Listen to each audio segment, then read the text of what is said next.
18 वर्षाची सिमरन वधूच्या पोशाखात थरथरत्या हृदयाने तिच्या वराची रमणची वाट पाहत होती. तिची भीती विनाकारण नव्हती. तिची मोठी बहीण तिच्या लग्नाच्या दिवशी घरातून पळून गेली होती. समाजातील लोकांच्या टीका टाळण्यासाठी तिच्या पालकांनी त्याची धाकटी मुलगी सिमरनचे लग्न 27 वर्षाच्या रमणशी लावले. खोलीत शांतता होती. तिच्या हृदयाचे ठोके भीतीने धडधडत होते. घाबरून सिमरन बेडखाली लपली. तेवढ्यात दार उघडले. रमण रागावलेला, डोळे जळत खोलीत शिरला. जेव्हा त्याला सिमरन बेडवर दिसली नाही तेव्हा तो ओरडला, "सिमरन, तू कुठे आहेस?" रमणच्या लग्नाची मिरवणूक प्रिशाच्या घरी पोहोचली. ढोल ताशांच्या तालासह, बँडच्या आवाजासह हास्याचे प्रतिध्वनी ऐकू येत होते. संपूर्ण प्रवासात त्याचा चेहरा कठोर आणि भावहीन राहिला. तो नेहमीच एक गंभीर आणि संयमी माणूस होता. त्याच्या भावना लपवण्यात तो पटाईत होता. सोनेरी शेरवानी घातलेला तो राजघराण्यातील राजकुमारासारखा दिसत होता. एका हातात फोन. त्याची नजर कुठेतरी हरवली होती. जणू काही त्याच्या मनाला खोल विचार त्रास देत होते. थोड्या वेळापूर्वी फोनवर मिळालेल्या बातमीने त्याचा रंग बदलला होता. पण पोहोचताच तिथले वातावरण एक वेगळीच कहाणी सांगत होते. प्रिशाचे घर वधूसारखे सजवले होते. भिंतींवर चमकणारे दिवे, फुलांचे हार आणि सर्वत्र पाहुण्यांची गर्दी. सर्वत्र आनंद होता. पण रमणला एक विचित्र अस्वस्थता जाणवत होती. त्याला वधूची झलकही दिसली नव्हती.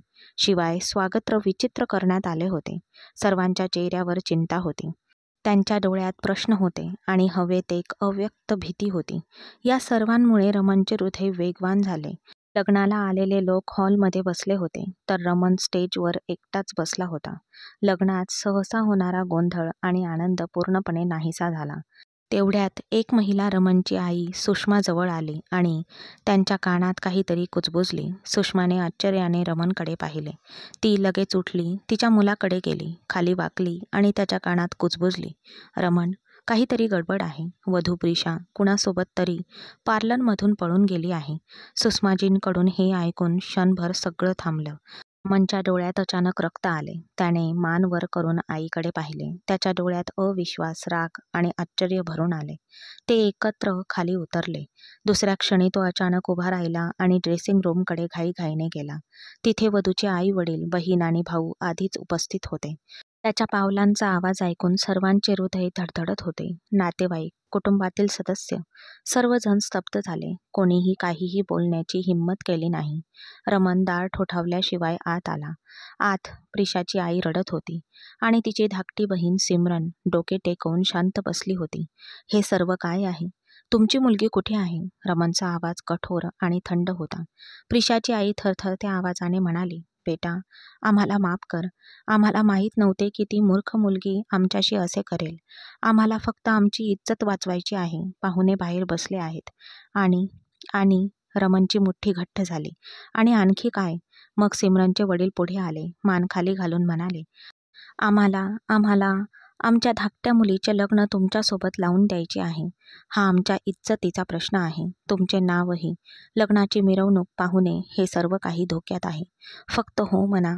"हा काय मूर्खपणा आहे?" रमण क्षणभर ओरडला. "हे लग्न आहे की काही खेळ किंवा देखावा? जर कोणी मुलगी पळून गेली असेल तर धाकट्या मुलीचे लग्न लावून द्या." "रमण बेटा, आपल्या दोन्ही कुटुंबांना समजून घेण्याचा प्रयत्न करा. आपली इज्जत आता धोक्यात आहे. सिमरनचे लग्न तुझ्याशी करून देणे हाच एकमेव उपाय आहे. कुणालाही कळणार नाही. बाकीचे आपण नंतर पाहू." रमणने सिमरनकडे पाहिले. ती घाबरून बसली होती. तिच्या डोळ्यात अश्रू होते, चेहऱ्यावर नम्रता होती आणि तिचे ओठ बंद होते. ती एका निष्पाप हरिणीसारखी दिसत होती. जणू काही तिच्या समोर एक शिकारी आहे. शिकारीपासून वाचण्यासाठी तिला कुठेतरी लपायचे होते, पण तिला जागा सापडत नव्हती. तो क्षण खूप जड होता. रमणच्या मनात रागाची आग पेटली. त्याला असे वाटले की जणू काही सर्व काही विनोद बनले आहे. प्रेम, नातेसंबंध, विश्वास सर्व काही नष्ट झाले आहे. प्रिशा, ज्या स्त्रीवर तो साखरपुडा झाल्यापासून शांतपणे प्रेम करत होता, तिला तो आपला जीवनसाथी मानत होता. जिच्यासाठी तो स्वतःला बदलण्याचा प्रयत्न करत होता, ती काही नवीन नव्हती. एक नैसर्गिक गोष्ट होती. तिने त्याला सोडून दिले का? लग्नाच्या मिरवणुकीच्या संध्याकाळी तिने सर्वांसमोर त्याचा देखावा केला. पण पुढच्या क्षणी रमणच्या मनात एक विचार चमकला, बदला.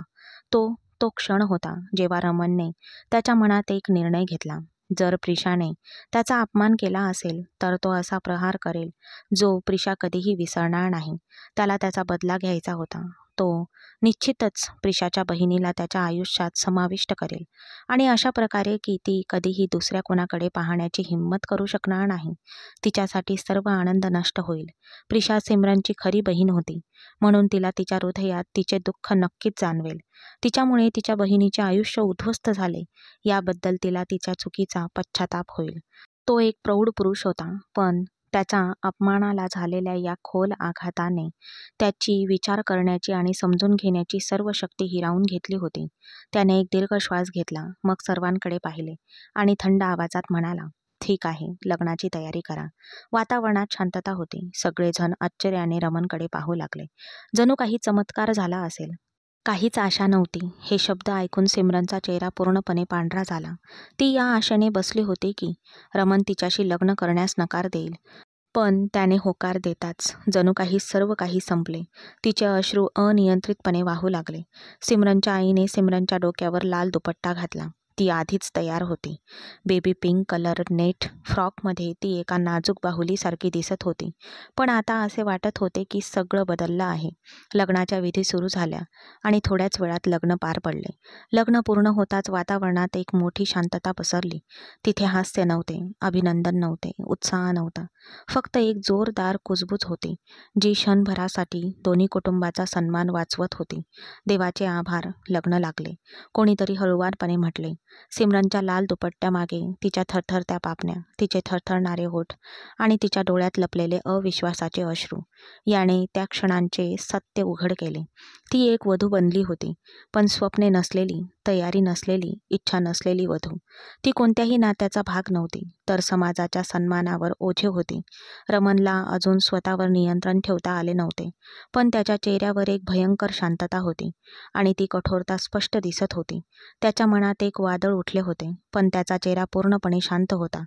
त्याने क्षणभर सिमरनकडे पाहिले. ती मान खाली घालून बसली. तिच्या डोळ्यातून अश्रू वाहत होते. तेवढ्यात सिमरनची काकू आत आली आणि म्हणाली, "बरं, लग्न सुरळीतपणे पार पडले, हे खूप छान झाले." मग तिने लगेच आदेश देण्यास सुरुवात केली, "आता निरोपाची व्यवस्था करा. सर्व पाहुणे वाट पाहत आहे. कुणालाही शंका येता कामा नये. आपल्याला फक्त हे दाखवायचे आहे की वधू मूळतः नियोजित होती." रमणची आई सुषमाजी लगेच कृतीत उतरल्या. "हो, सर्व काही नियोजितप्रमाणे होईल." ते घडलं. तेच बँड, तेच सेलिब्रेशन, तेच फोटो. फेऱ्यांदरम्यान जसा मुलीचा चेहरा दुपट्ट्याने झाकलेला होता, तसाच तो आताही असेल. कोणीही तिचा चेहरा पाहणार नाही. आणि जर कोणी आग्रह धरला तर त्यांना सांगा की रमणने त्याच्या कुंडलीत दोष असल्याने ते करण्यास मनाई केली आहे. कोणीही त्याच्या वधूचा चेहरा पाहू शकत नाही, अन्यथा त्याच्या वैवाहिक जीवनावर परिणाम होईल. रमणचा थंड आवाज ऐकून सिमरनने वर पाहण्याची हिंमत केली नाही. संपूर्ण कुटुंब शांत होते. सर्वांचे लक्ष फक्त एकाच गोष्टीवर होते, कुटुंबाचा सन्मान. कोणीही एकदाही त्या निष्पाप मुलीला विचारले नाही की ती या नात्यासाठी तयार आहे का. ती तिच्या बहिणीच्या कृतीची शिक्षा शांतपणे सहन करत होती. सिमरनने प्रिशाचा लग्नाचा लेहंगा घातला होता, तोच जो प्रिशाने पळून जाताना पार्लरमध्ये सोडला होता. प्रिशा ही एकटी नव्हती, तर सिमरन तिच्यासोबत होती. पण तिच्या बहिणीच्या हट्टीपणासमोर ती बोलू शकत नव्हती आणि प्रिशाने सिमरनला ब्युटी पार्लरमधून घरी परत पाठवण्याचा आग्रह धरला होता आणि तिचा मार्ग मोकळा केला होता. ती स्वतः खूप आज्ञाधारक आणि लाजाळू मुलगी होती. लाल लेहंगा, सोन्याचे दागिने आणि एका चुलत बहिणीने तिच्या चेहऱ्यावर थोडासा मेकअप केला होता. त्या क्षणी सिमरन एका जिवंत मृतदेहासारखी वाटत होती. लग्नादरम्यान वधूचा चेहरा झाकला गेला होता, तेव्हा नातेवाईकांनी आपापसात गप्पा मारायला सुरुवात केली होती. पण आता ते निरोपाच्या वेळी तिची आत येण्याची वाट पाहत होते. सध्या ड्रेसिंग रूममध्ये कुणालाही प्रवेश नव्हता. लग्नासाठी आलेले लोक हॉलमध्ये जमले होते. वधू बदलली आहे याची कुणालाही कल्पना नव्हती. सर्वांना वाटले की ती आत फोटोशूट करत आहे. काही पाहुणे हसण्यात आणि विनोद करण्यात व्यस्त होते, तर काही त्यांच्या मोबाईलवर फोटो काढत होते. बँड पुन्हा वाजू लागला. शिट्ट्या आणि ढोलकीचा आवाज वातावरणात भरून गेला. बाहेर गाड्यांच्या रांगा लागल्या. हॉलचे दिवे चमकले. रमण स्टेजवर बसला आणि औपचारिक निरोपाची तयारी सुरू झाली. महिलांनी सिमरनला खोलीतून बाहेर काढण्यास मदत केली. तिच्या दुपट्ट्याचा पल्लू इतका खाली खेचला की तिचा चेहरा पूर्णपणे झाकला गेला. ती प्रत्येक पावलावर थरथर कापत होती. तिच्या मनात भीती, विचित्र विचार आणि डोळ्यात असंख्य प्रश्न. तरीही तिची जीभ शांत होती. या क्षणी कोणालाही वधूच्या बहिणीची आठवण आली नाही. प्रिशाची एक धाकटी बहीण देखील आहे हे फक्त रमण आणि त्याच्या कुटुंबाला माहीत होते. निरोप हा एक पारंपरिक समारंभ होता. ते अगदी बरोबर घडले. सिमरनने तिच्या आईला मिठी मारली आणि अनियंत्रितपणे रडली. तर रमणचे डोळे कठोर आणि गंभीर होते. वधू आणि वरांना घेऊन येणाऱ्या रांगेत उभ्या असलेल्या गाड्यांपैकी एक गाडी हळूहळू पुढे सरकली आणि लवकरच लग्नाची मिरवणूक निघाली. तिच्या शेजारी बसलेल्या रमणला तिची थरथरणारे शरीर स्पष्टपणे जाणवत होते. ती रडत होती. पण जेव्हा मिरवणूक निघाली तेव्हा सर्वांनी सुटकेचा निश्वास सोडला. गाडी रमणच्या दारासमोर थांबली आणि सर्वांनी त्याचे स्वागत केले. रमणला सगळं असह्य वाटलं, पण त्याने स्वतःला सावरलं, कारण इथे सिमरनच्या नातेवाईकांनाही सत्य माहीत नव्हते. थोड्या वेळाने ते ड्रॉइंग रूममध्ये होते. रमणच्या आईने सिमरनचा हात धरला आणि तिला त्याच्या शेजारी बसवले. त्यांच्यामध्ये एक विचित्र थंडावा, शांतता आणि अंतर होते. छायाचित्रकार नेहमीच्या पद्धतीने फोटो काढू लागला. रमण शांतपणे समोर पाहत राहिला, तर सिमरनने तिची नजर खाली केली. तिचा चेहरा अजूनही पदराने झाकलेला होता. सिमरनचे रडणे कमी झाले होते, पण तिचे अश्रू थांबत नव्हते. सर्वांना वाटले की हे निरोपाचे दुःख आहे. हे अश्रू जबरदस्तीने लग्न केल्याने, अचानक निघून जाण्याचे आणि प्रिशाच्या बेवफाईमुळे आले आहेत. हे कुणालाही समजू शकले नाही. रात्री 11 वाजेपर्यंत तो त्याच्या खोलीत होता. खोलीत पिवळ्या रंगाचा प्रकाश होता, जो छतावरील झुंबरातून पसरत होता, ज्यामुळे संपूर्ण बेडरूममध्ये एक विचित्र शांतता पसरली होती. वधूची खोली पारंपरिक शैलीत सजवली गेली होती. बेडभोवती लाल गुलाबांच्या पाकळ्या पसरल्या होत्या. भिंतींवर सौम्य सुगंधी रूम फ्रेशनर फवारले होते आणि प्रत्येक वधू आणि वराप्रमाणे सोनेरी ट्रेवर दुधाचा ग्लास ठेवला होता. पण वधू बेडवर नव्हती. रमणच्या आईने काही सबबी सांगून तिला त्याच्या खोलीत त्याच्या बेडपर्यंत आणले होते. ती घाबरली. ती लगेच थरथर कापत बेडवरून उभी राहिली. तिने या नात्याबद्दल कधीही विचार केला नव्हता आणि अचानक ही रात्र आली होती. त्यामुळे तिला काय प्रतिक्रिया द्यावे हे समजत नव्हते. येणाऱ्या क्षणांचा विचार करून तिचे मन घाबरले होते. ती नेहमीच रमणला तिचा मेहुणा म्हणून ओळखत होती आणि अचानक तो तिच्यासमोर तिचा नवरा म्हणून आला होता. आणि आता लग्नाची पहिली रात्रही. फक्त हा विचार करूनच तिचा श्वास रोखला जात होता. ती येथून पळून जाण्याचा मार्ग शोधत होती आणि जेव्हा तिला पळून जाण्याचा मार्ग सापडला नाही तेव्हा ती बेडखाली लपली. ती थरथर कापत होती. निघताना सिमरनला रमणच्या शेजारी असल्यासारखे वाटले होते. तेव्हापासून तिच्या शरीरावर भीतीने कब्जा केला होता. नको असलेल्या लग्नाचा धक्का, अचानक वधू बनण्याची वास्तविकता आणि आता रमणसोबत एका खोलीत एकटे राहण्याचा विचार. सर्व काही तिच्या मनावर जड झाले होते. रमण हा फक्त एक सामान्य, आकर्षक मुलगा नव्हता. तो कोणत्याही मुलीचे स्वप्न असू शकतो. तो खूप देखणा होता आणि त्याचे व्यक्तिमत्व अद्भुत होते. जेव्हा सिमरनने त्याला पहिल्यांदा पाहिले तेव्हा तिने प्रिशाच्या कानात खोडकरपणे कुजबुजले होते. दीदी, तुला खूप शुभेच्छा. तुला इतका देखणा वर मिळणार आहे. माझ्यासाठीही असाच वर शोध, नाहीतर मी तुझा वर घेईन. तिला माहीत नव्हते की ही विनोदी शब्द तिच्या नशिबात आधीच लिहिलेले आहेत. सिमरन एकटी पडली आणि दार बंद होताच तिचे हृदय धडधडले. वधूप्रमाणे बेडवर बसण्याचा विचारही भयानक होता. ती घाबरून बेड खाली सरकली आणि थरथरत्या हातांनी तिचा दुपट्टा गोळा केला. खोलीच्या शांततेत फक्त तिचे दबलेले रडणे प्रतिध्वनित होत होते. तिला ओरडायचे आणि रडायचे होते, पण ती करू शकली नाही. म्हणून तिने तिचे हात तोंडावर धरले आणि तिचे रडणे दाबले. आणि मग तिला बाहेर पावलांचा आवाज ऐकू आला आणि तिचे हृदय कोरड्या पाण्यासारखे थरथर कापू लागले. रमण येत होता. सिमरनने डोळे मिचकावले. तिला हवे असले तरी ती बाहेर येऊ शकली नव्हती. तिला असे वाटत होते की मृत्यूची सावली खोलीत प्रवेश करत आहे. दार उघडले. रमण थेट आत आला. त्याची पावले थांबली. खोली पूर्णपणे रिकामी होती. त्याच्या चेहऱ्यावर थोडेसे आश्चर्य दिसले, पण तो काहीच बोलला नाही. त्याने डावीकडे आणि उजवीकडे पाहिले. वधू नाही, लाल पोशाख नाही, कोणीच नाही. गजरा नव्हता ना दुपट्टा. ती मुलगी कुठे गायब झाली होती? आईने तिला खोलीत नेल्याचे सांगितले होते, म्हणूनच तो बेडरूममध्ये आला होता. फुलांनी सजलेल्या बेडकडे एक नजर टाकली. नंतर बाजूच्या टेबलावर पडलेल्या दुधाच्या ग्लासकडे पाहिले आणि काही क्षण थांबला. त्याच्या चेहऱ्यावर गोंधळ होता, पण तो तिथेच उभा राहिला आणि स्वतःला सावरत राहिला. सिमरन, त्याने हळू आवाजात हाक मारली, पण काहीच उत्तर आले नाही. सिमरन बेडखाली शांतपणे बसली. तिचे रडणे दाबत, तिचा चेहरा दुपट्ट्याने लपवत. तिचा श्वास अनियंत्रित होता. जणू तिचे हृदय तिच्या छातीतून बाहेर पडणार होते. रमण आता हळूहळू खोलीत शिरला. तो चालू लागला. तो कपाटाकडे गेला, नंतर पडदा मागे घेतला आणि खिडकीतून बाहेर डोकावले. कोणीतरी काहीतरी करत असल्याचा संशय असल्यासारखे त्याने सर्वत्र पाहिले, पण तिथे कोणीही नव्हते. त्याने बाथरूमचा दरवाजा हळुवारपणे धक्का दिला, पण तो उघडलेला असल्याने त्याने त्यावर हात ठेवताच तो उघडला, म्हणजे ती बाथरूममध्येही नव्हते. मग तो थांबला. तो बेडकडे वळला. त्याने खाली वाकून पाहिले. थोडासा थरथर, लाल कपड्याची धार आणि दबलेल्या अश्रूंचा आवाज. रमणचे मन विचलित झाले. रमणची नजर खाली गेली आणि त्या क्षणांसाठी जणू त्याचे दोघांचे श्वास थांबले आहेत असे वाटले. सिमरनचे डोळे बंद झाले. ती घाबरली आणि मागे हटण्याचा प्रयत्न केला, पण जागा अरुंद होती. रमणने क्षणभर तिच्याकडे पाहिले, स्तब्ध झाला, मग उभा राहिला. त्याला समजले ती त्याला घाबरत होती. रमणने एक दीर्घ श्वास घेतला, जणू काही त्याच्या आतल्या वादळाला शांत करण्याचा प्रयत्न करत होता. प्रिशाने ही चूक केली होती आणि त्याने सिमरनला त्याची पत्नी बनवून तिला इतक्या दूर आणून आणखी एक चूक केली होती. त्यावेळी त्याने राग आणि घाईत चुकीचा निर्णय घेतला होता. आता सिमरनचा घाबरलेला चेहरा पाहून त्याला जाणवले की ती अजून लहान आहे, लग्नासारख्या नात्याशी अद्याप पूर्णपणे परिचित नाही.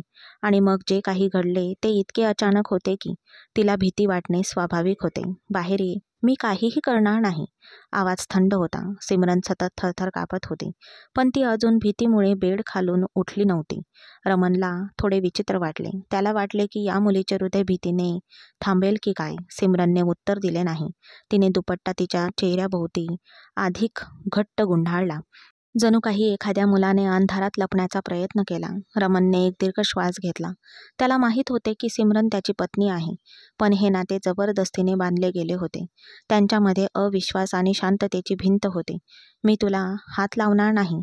तो थांबला आणि म्हणाला, जणू काही शपथ घेत आहे. सिमरनच्या डोळ्यातून अश्रू ओघळले. ती हळूहळू बाहेर आली. तिचा दुपट्टा धुळीने माखलेला होता आणि तिचा चेहरा ओरखडलेला होता. रमण तिला उभे राहण्यासाठी जागा देण्यासाठी मागे सरकला. बस. रमणने तिला बसण्याचा इशारा केला. ती बेडच्या एका कोपऱ्यावर बसली. तिचे डोळे अजूनही खाली होते. रमणला तिची भीती जाणवली आणि तो थोडा दूर बसला. कदाचित ती भीतीने बेशुद्ध पडेल. मला माहीत आहे तुला हे नाते नको होते आणि खरे सांगायचे तर मलाही नको होते, पण जे काही झाले त्यात तुझा काही दोष नव्हता आणि माझाही नाही. सिमरनला आश्चर्य वाटले. तिने डोके वर करून त्याच्याकडे पाहिले. रमण तिच्याशी बोलेल याची तिला कल्पना नव्हती, पण त्याचा थंड आणि जळजळीत स्वर सिमरनला अजूनही घाबरवत होता. तू माझी बायको आहेस, पण माझ्याकडून कोणत्याही प्रकारची दयाळूपणाची अपेक्षा करू नकोस, समजलं? रमण म्हणाला. त्याच्या आवाजात थंड विष होते. प्रिशाने जे केले त्याबद्दल मी तुला शिक्षा करू इच्छित होतो, पण तुझी अवस्था पाहून असे दिसते की तू आता भीतीने मरशील. तो टोमणा मारत म्हणाला. सिमरन आणखी जवळ आली. तिचे ओठ थरथरत होते, पण ती काहीच बोलली नाही. रमणने हळूच ब्लँकेट काढून बेडच्या कोपऱ्यावर ठेवले आणि स्वतः बेडवर बसला. तर जा, लग्नाच्या रात्रीबद्दल तुझ्या मनात असलेली भीती काढून टाक, कारण मला माहीत आहे की तू अजूनही लहान आहेस आणि या नात्याबद्दल आणि या रात्रीबद्दल तुला माहीत नाही. कदाचित काही वर्षात तुला समजेल आणि मग मी हे नातं पुढे नेण्याचा विचार करेन, पण आता नाही. आणि खोली पुन्हा शांत झाली. सिमरनने म्हटल्याप्रमाणे काहीही न बोलता पटकन झोपली.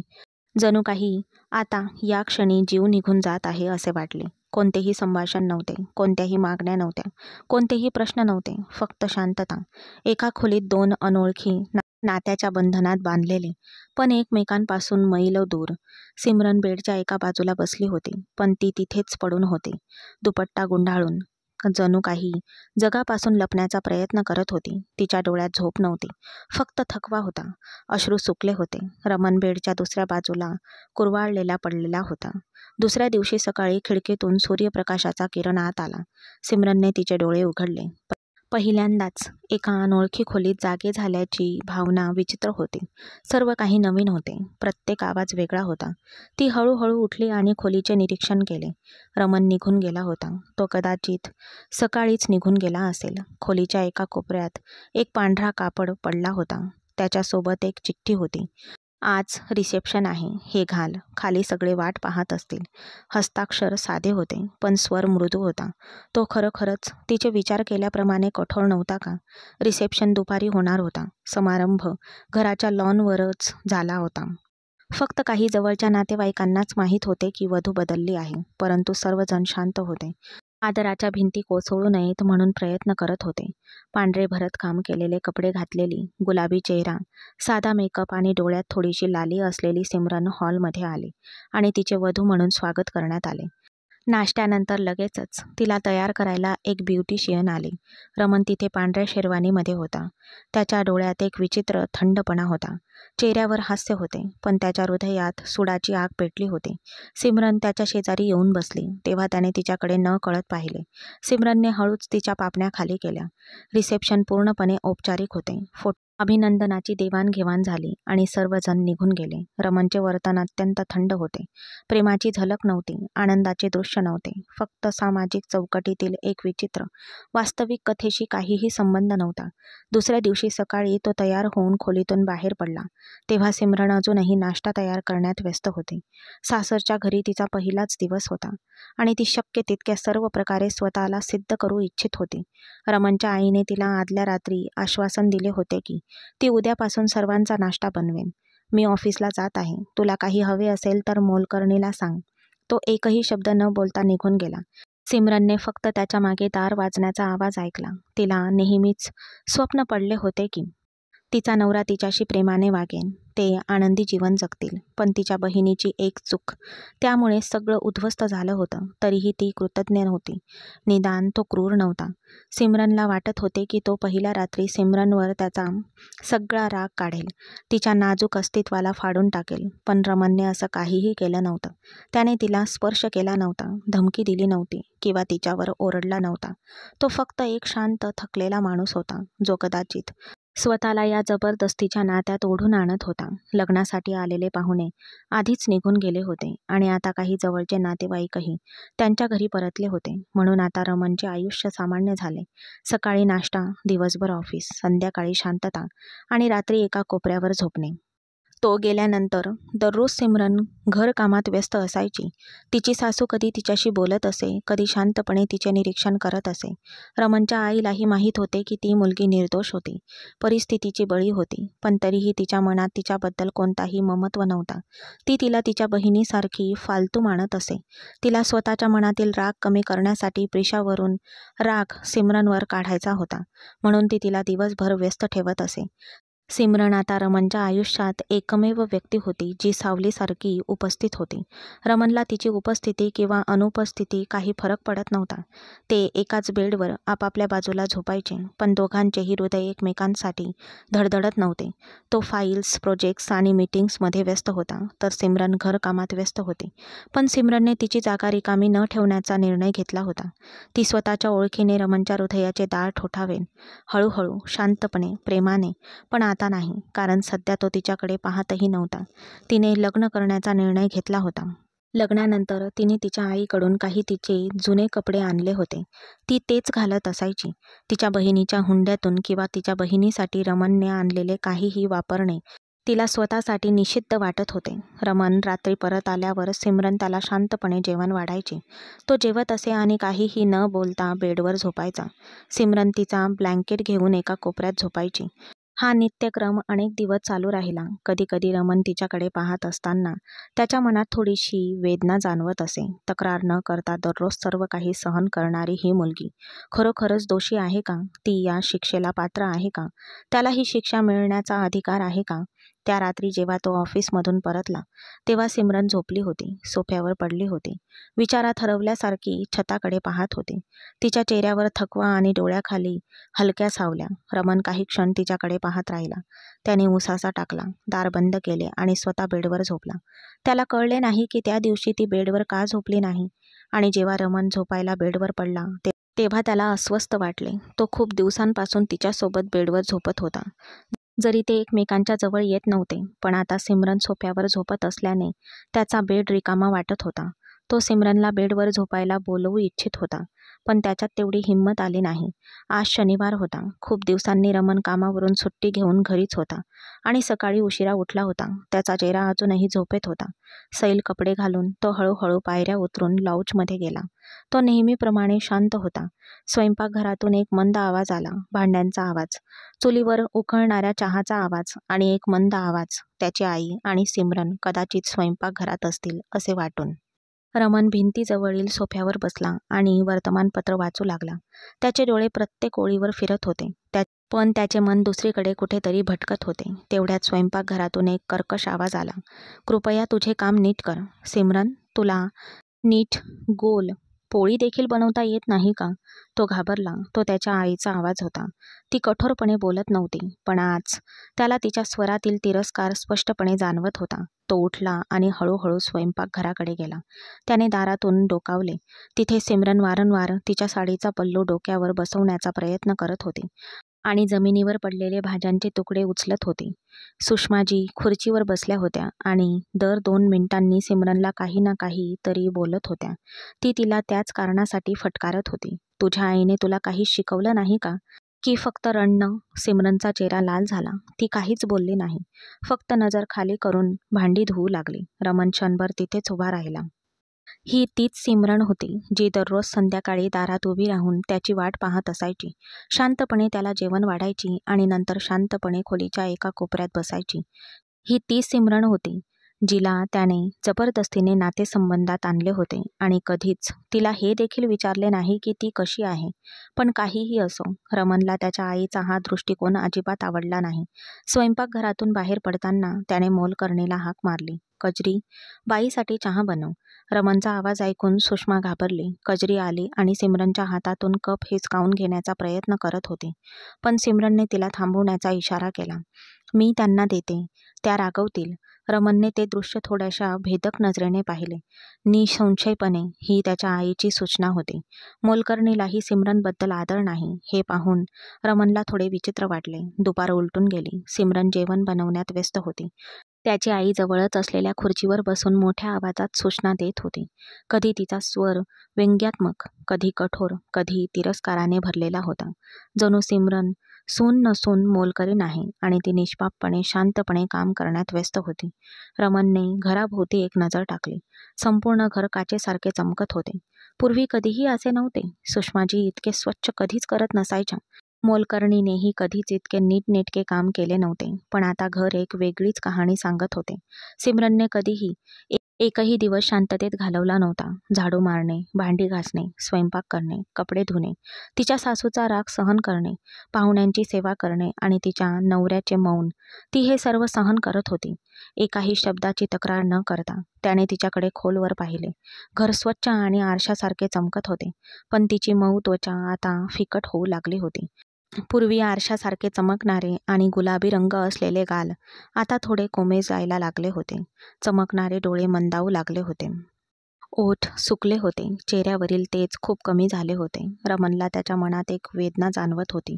त्याच्या रागात आणि प्रिशाच्या विचारात त्याने या मुलीला खूप वेदना दिल्या होत्या. नकळत त्याने सिमरनच्या प्लेटमध्ये भाज्या टाकल्या होत्या. सिमरन तिच्या प्लेटमध्ये भाज्या घेऊन बसली होती, पण ज्या जवळजवळ नगण्य होत्या. जेव्हा तिने आश्चर्याने रमनला पाहिले, सुषमाजीही आश्चर्यचकित झाल्या होत्या, पण त्यावेळी काहीच बोलल्या नाहीत. संध्याकाळी सिमरन कपड्यांच्या घडी घालून सोफ्याच्या कडेवर बसली होती. तेव्हा रमन तिच्या जवळ येऊन बसला. रमन तिच्या जवळ बसला तेव्हा ती घाबरली. ती काही बोलणार इतक्यात रमनने हळुवारपणे विचारले, तू हे सगळं रोज एकटी करतेस? सिमरनने डोळे खाली केले. हो. त्याचा स्वर मंद आणि हलका झाला. कजरी घरात कशासाठी आहे? पहिल्यांदाच रमनच्या आवाजात आश्चर्य आणि मृदुता होती. सिमरन अगदी शांत हास्य करत म्हणाली, काकू म्हणतात, जर सून घरकाम करत नसेल तर घर घरासारखे वाटत नाही. रमनच्या आत काहीतरी तुटले. तो थोडा वेळ गप्प राहिला. मग अचानक उठला आणि ड्रॉइंग रूमकडे निघाला. आई अजूनही खुर्चीवर होती. पहिल्यांदाच रमन तिला थेट काहीतरी बोलणार होता, आणि तेही सिमरनबद्दल. मम्मा, सिमरन एक सून आहे, मोलकरीण नाही. तिला थोडा आराम द्या. ती देखील एक माणूस आहे. सुषमाजींना धक्का बसला. तुला कधीपासून तिच्याबद्दल इतकी काळजी वाटायला लागली? ती कोणाची बहीण आहे हे तू विसरलास का? तू कोणत्या परिस्थितीत या दुर्दैवी बाईशी लग्न केले आहे? मला सुनेची काळजी कशी घ्यायची हे चांगलेच माहीत आहे. तू स्वतःचे काम कर. रमनचे डोळे थंड होते. मी चुकीचा होतो, पण मी आता हे नाटक पाहू शकत नाही. सिमरन माझी पत्नी आहे आणि या काळात मला एक गोष्ट कळली आहे. ती तिच्या बहिणीसारखी अजिबात नाहीये. रमनच्या कठोर शब्दांनी सुषमाजींना शांत केले. त्यांनी आपली नजर दुसरीकडे वळवली. त्या रात्री जेव्हा सिमरनने कजरीला स्वयंपाकघरातील सर्व काम करताना पाहिले आणि रमन तिच्यासाठी स्वतःच्या हातांनी एक ग्लास पाणी आणत होता, तेव्हा तिच्या डोळ्यात आश्चर्य दिसले. धन्यवाद, ती क्वचितच सांभाळत होती. रमण हळुवारपणे म्हणाला, आतापासून तू फक्त स्वयंपाकाची जबाबदारी घेशील. कारण जर तू स्वयंपाक केला नाहीस तर माझे पोट भरणार नाही. कारण तू केलेल्या स्वयंपाकानेच माझे पोट भरते. कजरी साफसफाई करण्यासाठी आहे. जर आई काही म्हणाली तर मला कळव. सिमरन आपली नजर खाली करून मान हा मध्ये हलवू लागली. तिच्या हृदयात काहीतरी मऊ, प्रेमासारखे काहीतरी निर्माण झाले.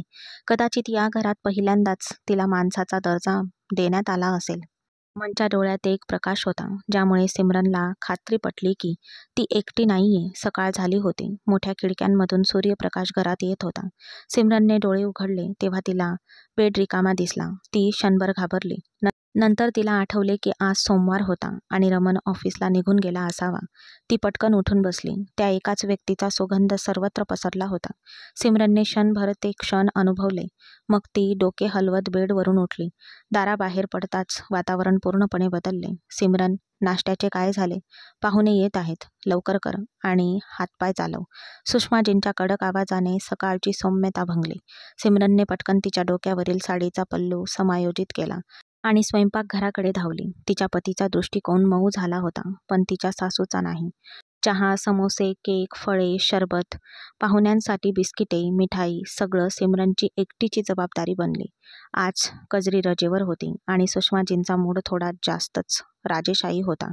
त्या आईने तुला फक्त पोळ्या बनवायला शिकवल्यात का, की पाहुण्यांचे स्वागत करायलाही शिकवले? सुषमाजींच्या शब्दांमधील व्यंग्य सिमरनच्या हृदयात बाणासारखे घुसले, पण तिने काहीच उत्तर दिले नाही. आजचा थकवा वेगळा होता. ती सतत उभी राहिली. कधी चुलीजवळ, कधी झाडू मारत, कधी डायनिंग टेबलवर प्लेट लावत होती, कधी पाहुण्यांना पाणी देत होती. प्रत्येक वेळी ती चुकून श्वास घेण्यासाठी थांबली की सर्वांच्या नजरा तिच्यावर खिळायच्या. तिला कधीच अशी आळशी सून मिळाली नव्हती. अरे दुपारपर्यंत तिचे पाय थकले होते. तिचे तळवे जळत होते. तिचे केस घामाने भिजले होते. ती गोंधळली होती, पण ती प्रत्येक कामात व्यस्त राहिली. जणू ती एक यंत्र आहे. रमणने कालच सांगितले होते की ती आता दासी नाही, तर या घराची प्रतिष्ठा आहे. तर आज या वेदनेत ती प्रतिष्ठा गेली का? सिमरन क्षणभर थांबली आणि आरशाकडे पाहिले. जणू काही ती तिच्या मनात प्रार्थना करत होती, किंवा कदाचित तिला तिच्या पतीबद्दल वाटले, जो तिच्याकडे खूप प्रेमाने पाहत असे आणि म्हणत असे, आता तू फक्त माझी पत्नी आहेस, या घराची गुलाम नाहीस. पण आज तो इथे नव्हता. संध्याकाळ झाली तेव्हा सुषमाजींना बाजारात जावे लागले. सिमरनला आदेश देण्यात आला, घर स्वच्छ करून ठेव. मी संध्याकाळी तू काय केले आहे ते पाहील. आणि हो, माझ्या खोलीच्या खिडक्यांचे पडदेही धुऊ. सिमरन ओठांवर हात ठेवून कामाला लागली. संध्याकाळपर्यंत सुषमा परत आली होती आणि तिच्या खोलीत आराम करत होती. रात्र झाली आणि रमणची परतण्याची वेळ जवळ आली. तेव्हा सिमरनने कपडे बदलले, केस विंचरले आणि ड्रॉइंग रूममध्ये जाऊन शांत बसली. तिचे डोळे दाराकडे पाहत होते. दार उघडले आणि रमण आत आला, थकलेला पण शांतपणे. उत्सुक डोळ्यांनी बसलेल्या सिमरनला पाहताच त्याची पावले आपोआप मंदावली. तू ठीक आहेस ना? त्याने जवळ येत विचारले. सिमरनने फक्त मान हलवली. हो, मी तुम्हाला काही खायला आणू का? ती आशेने विचारत होती, पण रमणच्या नजरा तिच्या संपूर्ण अस्तित्वाचे निरीक्षण करत होत्या. तिच्या चेहऱ्यावर थकवा स्पष्ट दिसत होता. रमणला एक कल्पना आली. त्याने सिमरनच्या हातांकडे पाहिले. किरकोळ जखमा. समोसे बनवताना तिच्या बोटांवर गरम तेलाचे शिंतडे उडले होते. पापण्या थकव्याने जड झाल्या होत्या. त्याने सिमरनकडे काळजीपूर्वक पाहिले. नंतर हळुवारपणे विचारले, तू जेवलीस का? तिने नकारात मान हलवली आणि त्याने उसासा टाकला. घड्याळीत रात्रीचे 10 वाजले होते. जेवणाची वेळ झाली होती. टेबलावर थोडीशी शांतता पसरली. सुषमाजी नेहमीच तिच्या नरकासारख्या डोळ्यांनी सिमरनकडे पाहत असत, टीकात्मक स्वरात बोलत असत. पण आज रमणच्या उपस्थितीत त्या थोड्या हळुवारपणे बोलल्या. सिमरन नेहमीप्रमाणे शांतपणे बसली. तिने मान खाली घातली आणि जेवत राहिली. जेवल्यानंतर रमणने सिमरनकडे पाहिले. खोलीत ये, मी वाट पाहत आहे. सिमरनने डोके वर केले, त्याच्याकडे पाहिले, डोळे मिचकावले आणि हळूच उठून त्याच्या मागे गेली. सुषमाजींनी त्याच्याकडे थोडे आश्चर्याने पाहिले. आजच्या आधी त्याने कधीही सिमरनला स्वतः खोलीत बोलावले नव्हते. जरी ती रात्रीचे 12 पर्यंत काम करत असली तरी तो तिला बोलवत नसे. पण आज सिमरनला खोलीत बोलावले होते. पायऱ्या चढताना सिमरनच्या मनात एक विचित्र अस्वस्थता जाणवत होती. रमण शांत होता. जणू काही त्याला त्या रात्री काहीतरी खास सांगायचे आहे. शब्दांच्या पलीकडे काहीतरी. खोलीत प्रवेश करताना रमणने हळुवारपणे दार बंद केले. खोलीतील प्रकाश मंद होता आणि एक सौम्य सुगंध दरवळत होता. तो सोफ्यावर बसला आणि सिमरनला त्याच्या समोर बसण्याचा इशारा केला. सिमरन संकोचली. नंतर शांतपणे काठावर बसली. तिने तिची नजर खाली ठेवली, जणू काही तिच्या मनात अजूनही वादळ लपून बसले आहे. रमणने काही क्षण तिच्याकडे पाहिले. नंतर एक दीर्घ श्वास घेतला आणि म्हणाला, सिमरन, मला माहीत आहे तू काय अनुभवत आहेस. मला ते पूर्णपणे जाणवत नाहीये, पण मी ते पाहू शकतो. सिमरनच्या पापण्यांमध्ये थोडासा थरकाप उडाला. मला माझ्या आईच्या वागण्याची लाज वाटते. तो किंचित आत झुकला आणि म्हणाला, तू हे सर्व सहन करायला नको होते. सिमरनचे हृदय क्षणभर थांबल्यासारखे वाटले. रमण, ज्या माणसाशी सिमरनने योगायोगाने लग्न केले होते, त्याला आज तिच्या जखमा जाणवत होत्या. पण सिमरन काहीच बोलली नाही. ती फक्त डोळे मिचकावून बसली. ती थरथर कापत होती, पण तिचे ओठ पूर्णपणे बंद झाले होते. रमण क्षणभर थांबला आणि नंतर त्याचे संभाषण पुन्हा सुरू केले. मला माहीत आहे, तुला माझ्याकडे येण्यास भाग पाडले गेले होते.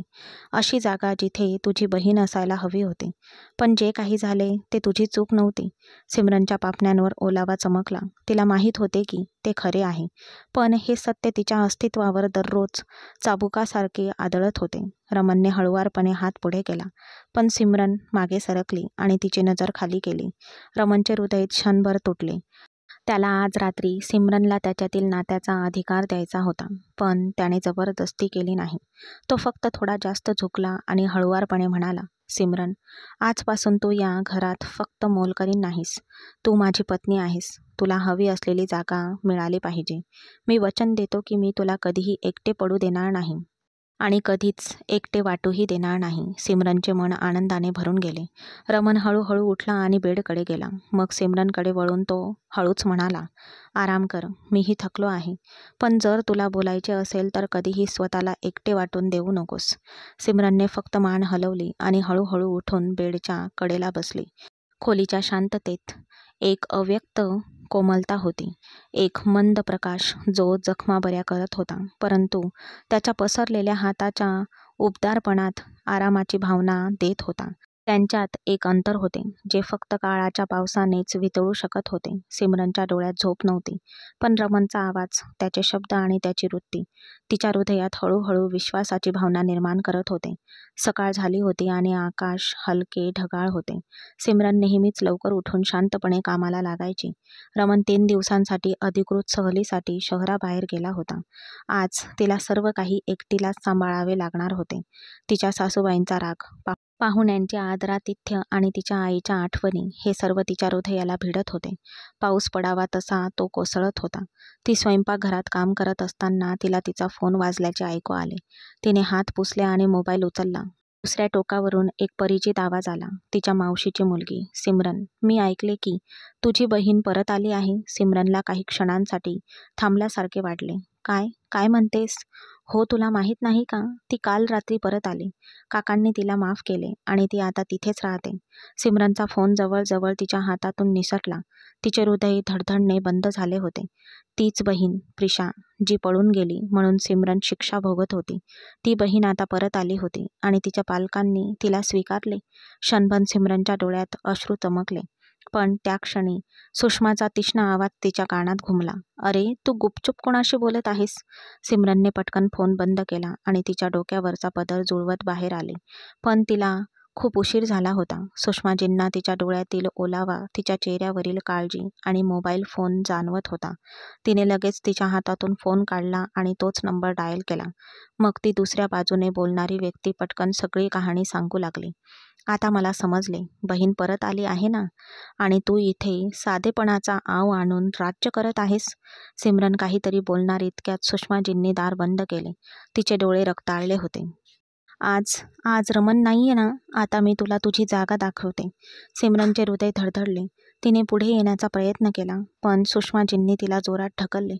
तुझ्या कुटुंबातील मुली पळून जातात, निर्लज्ज आहेत, आणि तू आम्हाला मूर्ख बनवत आहेस. सिमरनचे शरीर थरथर कापले.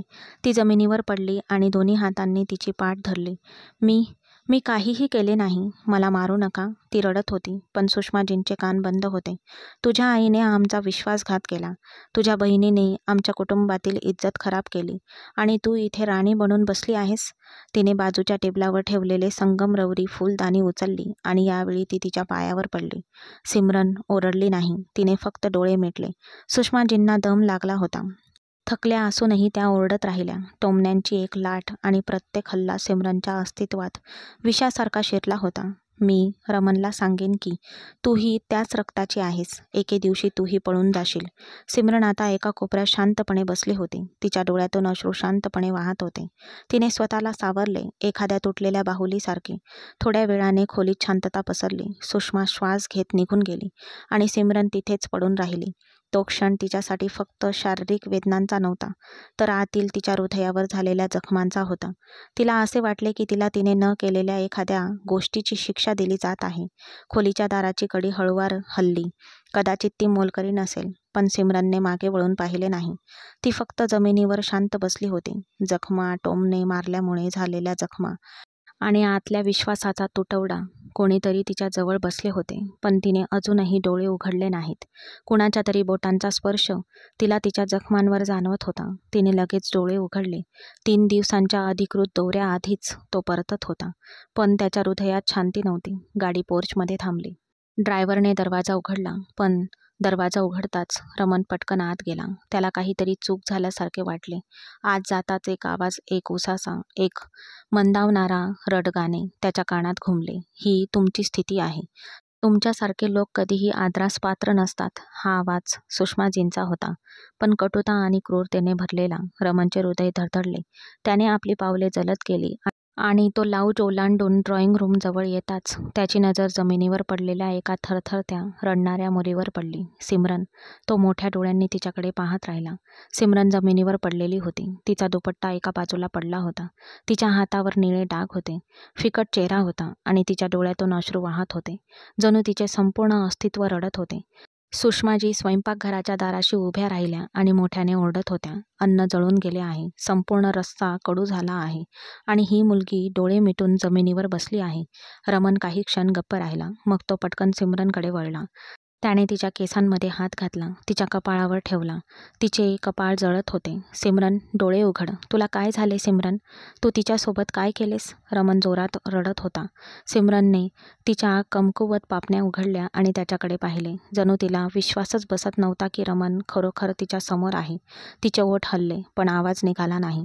आणि मग अचानक ती बेशुद्ध पडली. रमनचा घाबरलेला आवाज घरात घुमला. त्याने तिला आपल्या हातात घेतले. त्याला तिच्या हाडांमधील कमकुवतपणा जाणवत होता. रमनने वळून आईकडे पाहिले. त्याच्या डोळ्यात आश्चर्य आणि राग होता आणि वेदना एकाच वेळी. आई, तू हे काय केलेस? त्याचा आवाज थरथरत होता, जणू काही आतून काहीतरी तुटले आहे. सुषमाने खांदे उचकवले. मी काहीही केले नाही. ती स्वतःहून बेशुद्ध झाली. तिचा राग काय पुरेसा आहे? राग? रमनच्या डोळ्यात आग लागली. आई, ती आजारी आहे. ती अशक्त झाली आहे आणि तू तिच्यावर ओरडत राहिलीस. जर करी जळाली असती तर तू तिला मारले असतेस का? पहिल्यांदाच ती तिच्या मुलाच्या रागाचा सामना करत होती, पण तिची जीभ अजूनही तीक्ष्ण होती.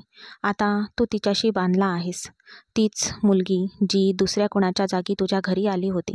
त्याने त्यांच्याकडे एकटक पाहिले, पण काहीही न बोलता मागे वळून सिमरनला उचलून थेट त्याच्या बेडरूममध्ये नेलं. दार बंद करून त्याने तिला बेडवर झोपवलं. क्षणभर त्याची नजर तिच्या फिकट चेहऱ्यावर, थरथरणाऱ्या हातांवर आणि सुजलेल्या पापण्यांवर पडली.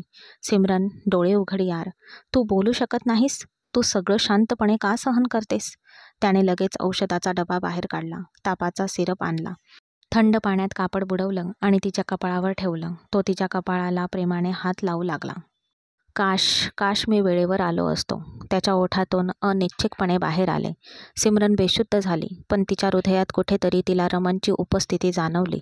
जणू ती कोमलता, ते प्रेम, ते विचार ज्याची ती इतक्या दिवसांपासून वाट पाहत होती, ती आता तिला स्पर्श करत होते. काही क्षणांनी जेव्हा सिमरनच्या पापण्या थरथरल्या आणि तिने हळूहळू डोळे उघडले, तेव्हा रमनचा चेहरा तिच्या समोर होता.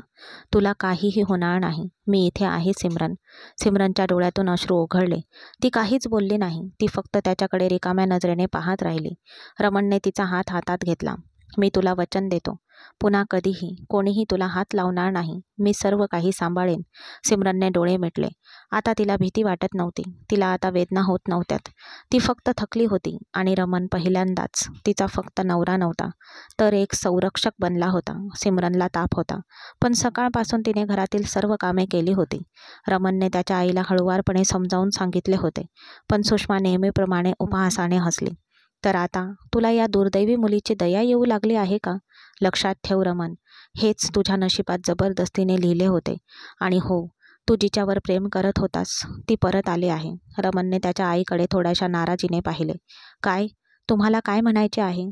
सुषमाजींचा उपहास आणखी वाढला. तुझी तीच वधू जिच्यामुळे सिमरन तुझ्याशी बांधली गेली, ती घरी परतली आहे. तिच्या पालकांनी तिला माफ केले आहे आणि तिचे आदराने स्वागतही केले आहे. तुला हवे असेल तर बस, दुसरे काहीही बोलू नकोस. मी दुसरे काहीही सहन करू शकत नाही. त्या वाईट मुलीचे नाव माझ्याशी जोडूही नको.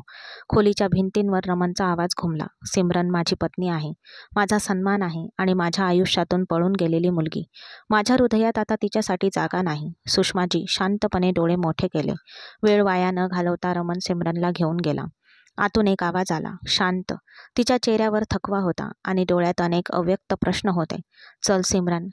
सिमरन काहीतरी बोलण्याचा प्रयत्न करत होती, पण रमनचा आवाज इतका कठोर होता की ती नकार देऊ शकली नाही. काही क्षणांनी ते गाडीत बसले. सिमरन त्याच्या शेजारी होती, पण शांत. रमनच्या चेहऱ्यावर गंभीरता होती. त्याच्या डोळ्यात अपूर्णतेची भावना होती आणि त्याचे हात स्टेअरिंग व्हीलवर घट्ट चिटकलेले होते. आपण कुठे जात आहोत? सिमरनचा आवाज मऊ होता. तुला सत्याचा सामना करायला लावण्यासाठी. तुलाही आणि मलाही. गाडी थांबली. सिमरनचे हृदय धडधडले. हे तिचे स्वतःचे घर होते. ते दरवाजे. ती त्याच्याकडे सरकली, पण रमनने तिला जवळ ओढले. तिच्या खांद्यावर एक मजबूत हात ठेवला, जणू काही एक मजबूत आधार. जेव्हा दार उघडले तेव्हा प्रिशा तिथे उभी होती. ती तीच मुलगी होती, तोच चेहरा जो रमनने कधी काळी त्याच्या हृदयात वाहून घेतला होता. पण आज ती उभी राहिली. तिची नजर खाली होती. रमनची पावले क्षणभर थांबली. भूतकाळातील एक थंड लाट त्याच्या हृदयाला स्पर्शून गेली, पण त्याने लगेच सिमरनचा हात घट्ट धरला. काका, मी आत येऊ का? रमनचा आवाज दाराशी उभ्या असलेल्या सिमरनच्या वडिलांपर्यंत पोहोचला. तो आत येता शांतता पसरली. रमनची नजर प्रिशावर होती. तिचे ओठ थरथरत होते. तू परत आलीस? रमन कठोरपणे म्हणाला. प्रिशाने वर पाहिले नाही. तुला माहीत आहे का, तुझ्या निर्णयाने किती आयुष्य उद्ध्वस्त केली? माझी स्वप्ने, माझ्या आईचा अभिमान, सिमरनची निरागसता, सर्व काही तुझ्या मूर्खपणामुळे हरवले. प्रिशाच्या डोळ्यात अश्रू आले. सिमरनने आश्चर्याने रमनकडे पाहिले, जणू काही तो पहिल्यांदाच इतक्या स्पष्टपणे बोलत होता. आणि तुम्ही सर्व? रमनची नजर सिमरनच्या पालकांवर पडली, ज्यांनी त्यांचा सन्मान वाचवण्यासाठी सिमरनचा बळी दिला. आता ती मुलगी परत आली. तिला पुन्हा स्वीकारलेत? पण का? सिमरनच्या वडिलांनी संकोचून म्हटलं. बेटा, ती आमची मुलगी आहे. तिने चूक केली, पण आता ती परत आली आहे. सिमरन ही देखील तुमचीच मुलगी आहे. रमनचा आवाज उंचावला. तिच्या भावना, तिची ओळख, त्यांना काहीही महत्त्व नाही का? खोलीत शांतता पसरली. रमनने सिमरनकडे पाहिले, जिला अजूनही धक्का बसला होता. तिच्या ओठांवर थोडासा थरकाप उडाला, जणू काही तिच्या हृदयाचा वर्षानुवर्षे भार आता कमी होत होता. ही माझी पत्नी आहे. मी तिला सोडणार नाही, तर तिचा सन्मान परत मिळवायला आलो आहे. तुम्ही लोकांनी तिच्याकडून काय घेतले? सिमरनच्या डोळ्यात पहिल्यांदाच एक ठिणगी पेटली. तिच्या नवऱ्याने तिला ते दिले होते. ती गाडीत बसताच सिमरन हळुवारपणे म्हणाली, धन्यवाद. रमन हलकेसे स्मित हास्य करत म्हणाला, मी तुला पुन्हा कधीही कोणासमोरही झुकू देणार नाही. मी वचन देतो. तो सिमरनचा हात धरून घरात शिरला. सुषमाजी बाहेर ड्रॉइंग रूममध्ये त्या दोघांची वाट पाहत होत्या. तिचे हृदय जणू काही साप तिच्या अंगावर सरकत असल्यासारखे दुखत होते. रमनने ज्या मुलीशी लग्न केले होते तिच्याशी बदला घेण्यासाठी ती इतक्या खालच्या पातळीला जाऊ शकते, यावर रमनला विश्वास बसत नव्हता. दोघांना पाहताच ती पटकन त्याच्याजवळ गेली.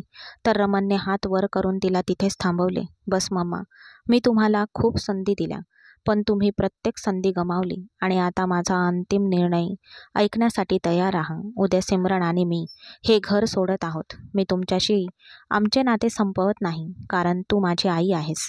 तुला काहीही बोलून आणि तुला एकटे सोडून मी पापाचा भागीदार होऊ शकत नाही. पण मी आता तुझ्यासोबत राहू शकत नाही, कारण मला आता तुझ्यावर विश्वास नाही की तू माझ्या पाठीमागे सिमरनला इजा करणार नाहीस. सुषमाजींनीही काहीतरी बोलण्यासाठी ओठ उघडले होते, पण तो सिमरनचा हात धरून खोलीकडे गेला होता. सिमरनच्या डोळ्यात अश्रू आले होते. तिला आश्चर्य वाटले. तू आता का रडत आहेस? आता सर्व काही ठीक आहे ना? तिच्या जवळ प्रेमाने बसून तो बोटाच्या टोकांनी तिचे अश्रू पुसू लागला आणि हा स्पर्श सिमरनच्या अस्तित्वात सात्वन म्हणून उतरला होता. दुसऱ्या क्षणी ती त्याला मिठी मारून रडली. जणू काही तिच्या आत एक वादळ निर्माण झाले आहे, जे आज बाहेर पडू इच्छित आहे. ती त्याला मिठी मारताना अश्रू ढाळत होती आणि कधी त्याच्या शर्टने तिचे नाक पुसत असे आणि रमण तिला रडण्याची संधीही देत होता. कधी तो तिला पाठीवर हात लावत असे तर कधी तिच्या डोक्यावर थाप मारत असे आणि जेव्हा सिमरनला कळले की ती त्याच्या किती जवळ आहे, तेव्हा ती त्याच्यापासून दूर सरकली. तिच्या चेहऱ्यावर थोडीशी लाज उमटली. रडल्यामुळे तिचे गाल गुलाबी झाले होते. रमणसाठी हे रूप पूर्णपणे नवीन होते. तो सिमरनवर खूप प्रेम करत होता, पण सध्या तरी तो त्या मुलीला आणखी वेळ देणार होता. त्याने तिचे अश्रू पुसून तिला सांगितले की जाऊन आराम कर, तुला बरं वाटत नाहीये. जेव्हा सिमरन फ्रेश होऊन खाली आली तेव्हा रमण आधीच बेडवर झोपला होता.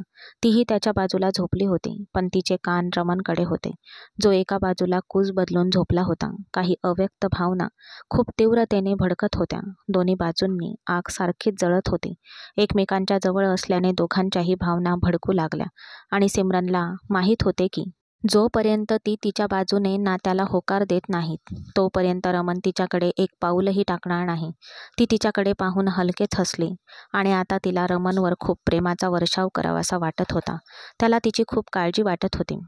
तिला दुखापत होऊ नये, तिला कोणताही धक्का लागू नये, म्हणूनच तो त्याच्या भावनांवर नियंत्रण ठेवून होता. ती हळूहळू रमणच्या जवळ गेली आणि रमणच्या खांद्यावर हात ठेवला, जो तिच्यापासून तोंड फिरवून झोपण्याचा प्रयत्न करत होता. तो सिमरनच्या हाताच्या स्पर्शाने घाबरला आणि अचानक सिमरनकडे वळला. काय झालं सिमरन? तू ठीक आहेस ना? तिने पटकन सिमरनच्या कपाळावर हात ठेवला. मी ठीक आहे रमण, पण मी फक्त अस्वस्थ आहे. जेव्हा आपल्यात सर्व काही ठीक आहे, मग आता आपल्यात हे अंतर का? मला हे अंतर मिटवायचे आहे. रमण, हो, मी तुझी आहे. या नात्यात जुळवून घेण्यासाठी तू मला वेळ दिलास, याबद्दल मी आभारी आहे. पण आता माझे मन तुझ्यासोबत राहू इच्छिते आणि तूही तुझ्या भावनांना जपून ठेवू नकोस. ती रमणच्या थोडी जवळ गेली आणि त्याच्या खांद्यावर हात ठेवला आणि रमणनेही तिला घट्ट धरले. आज त्याला वाटले की त्याला शांती मिळाली आहे. लग्नाच्या इतक्या महिन्यापासून तो अस्वस्थ होता. त्याला वाटले की प्रिशाच्या विश्वासघातामुळे तो अस्वस्थ होता, पण तो मूर्ख होता. ही अस्वस्थता प्रिशाच्या विश्वासघातामुळे नव्हती, तर सिमरनपासून दूर गेल्यामुळे होती. त्याने सिमरनला स्पर्श केला. त्याला वाटले की त्याचे हृदय शांतीने भरले जात आहे. तो सिमरनच्या नाजूक अस्तित्वाला स्पर्श करू लागला. त्याच्या वेडेपणावर ती क्षणभर घाबरली, पण तिने शांतपणे स्वतःला त्याच्या स्वाधीन केले, पूर्ण विश्वास आणि आत्मविश्वासाने की तो तिला कधीही त्रास होऊ देणार नाही. सिमरन जी खूप निष्पाप होती. तिच्यासाठी हा अनुभव पहिला होता. ती सुरुवातीला खूप घाबरली होती, पण रमणचा सहवास तिला खूप आवडला. हे प्रेम रमणला आणखीनच बेशुद्ध करत होते. त्याने सिमरनचे थरथरणारे होठ आपल्या पकडीत घेतले होते. तो तिच्यावर पूर्णपणे वर्चस्व गाजवत होता. त्याला माहीत होते की ती अजूनही निष्पाप आहे, तरुण आहे, पण तरीही सिमरनच्या संपूर्ण अस्तित्वात एक वेदना जाणवत होती. सिमरन, तू ठीक आहेस ना? तो क्षणभर थांबला. त्याने सिमरनच्या कानात कुजबूज केली. त्या बदल्यात सिमरनने तिच्या गालाने त्याच्या गालाला स्पर्श केला. हलकेच हसून तो पुन्हा स्वतःला आणि तिला सात्वन देऊ लागला. ते क्षण खूप सुंदर होते. ती रात्र खूप छान होती. दोघेही एकमेकांमध्ये बेधुंद होऊन झोपले होते. सकाळी जेव्हा ते दोघे फ्रेश होऊन खोलीबाहेर पडू लागले तेव्हा सिमरनने त्याचा हात धरला. तू मला मुंह दिखाईसाठी भेट दिली नाहीस, ती तक्रार करत होती. तर रमण त्याच्या कपाळावर हात फिरवत राहिला. माझ्या जानला जे काही हवे आहे ते मी आणून देईल. सांग, तुला काय हवे आहे? मुंह भेट. तिच्या कमरेभोवती हात ठेवून त्याने तिला जवळ घेतले. आंटीजींना माफ करा आणि हे घर सोडून जाऊ नका. पण सिमरन, ती तुला पुन्हा दुखावण्याचा प्रयत्न करेल आणि मला ते नको आहे. तुम्ही त्यांना आणखी एक संधी द्या, कारण आंटीजींना आपल्याशिवाय कोणीच नाही. त्या एकट्या कशा राहतील? तेव्हा सुषमाजी दारात उभ्या होत्या. त्यांच्या डोळ्यात अश्रू होते. त्यांचा गैरसमज झाला होता. सिमरनने एक खूप चांगली पत्नी, खूप चांगली सून असल्याचे सिद्ध केले होते आणि रमण हसत हसत तिला आपल्या जवळ घेत म्हणाला, जशी तुमची इच्छा. पण जर मम्मीने तुला पुन्हा दुखावण्याचा प्रयत्न केला तर तू मला नक्कीच सांगशील. सिमरनच्या कपाळावर ओठ ठेवत त्याने हे म्हटले. आणि तिकडे सुषमाजींचे अश्रू आणखीनच वाढले. ती शांतपणे तिथून निघून गेली आणि आनंदाने कजरीसोबत स्वयंपाकघरात तिच्या सून आणि मुलासाठी नाश्ता बनवू लागली.